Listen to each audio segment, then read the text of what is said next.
Hello friends, I am Zeenu Sharma. I am going to start my new YouTube channel Z Smart Study. So in this channel we will study English.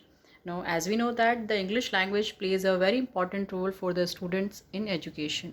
In today's modern world, the English language becomes basic language of education. The English language is the language most studied all over the world. जैसा कि हम सब जानते हैं आज हमारे देश में इंग्लिश की इम्पोर्टेंस काफ़ी बढ़ गई है। सभी स्कूल्स में इंग्लिश में ही पढ़ाया जाता है, सभी बुक्स हमारी इंग्लिश में होती हैं। मगर इसमें सबसे इम्पॉर्टेंट जो बात है कि हमें इंग्लिश में पढ़ना और लिखना आना चाहिए, because all over the world the English language is the main language of the study of every education system. So we have to learn over here how to speak, read, write English. So its basic starts from parts of speech. Parts of speech means, do you know what do you mean by parts of speech? Parts of speech are those parts of speech which are essential to speak English.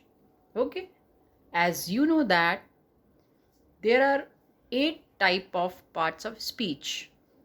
First, noun. Second, pronoun.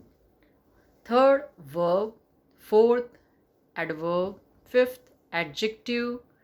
Sixth, preposition. Seventh, conjunction. And 8th interjection.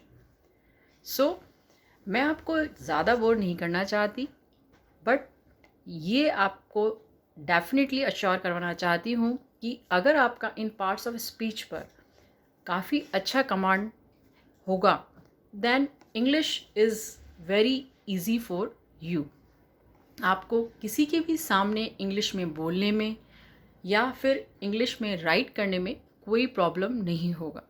आप ये जो basics होते हैं हमारे grammar के, ये आप starting से पढ़ते आ रहे हैं, आपके स्कूल कॉलेजेस टीचर्स से सुनते आ रहे हैं, बट इन सबको समझने की कुछ ट्रिक्स होती हैं. So first I am going to start from the first parts of speech, that is noun. Okay, now what is noun? Noun is a name of person, place और thing.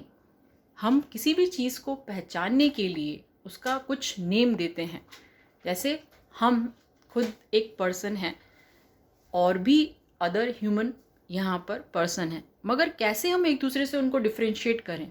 तो with the help of name और by giving name to the different person we can easily recognise them.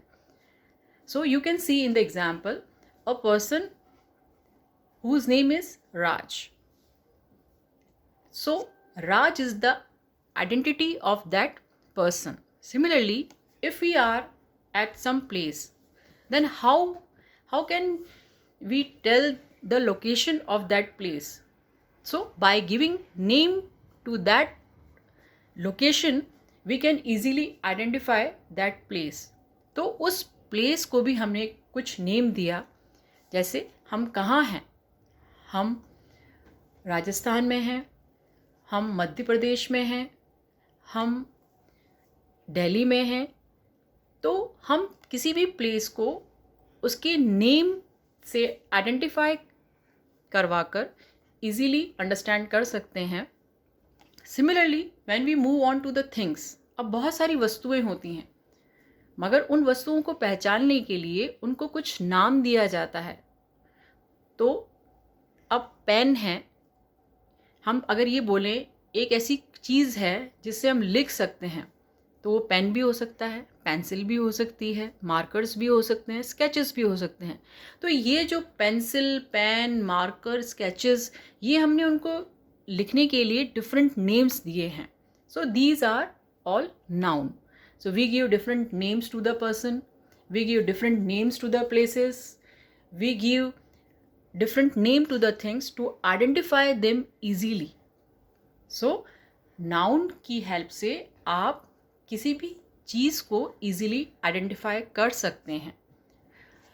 So in this way we can understand the noun. So noun is a name of person, place, or thing. Is it clear to all of you?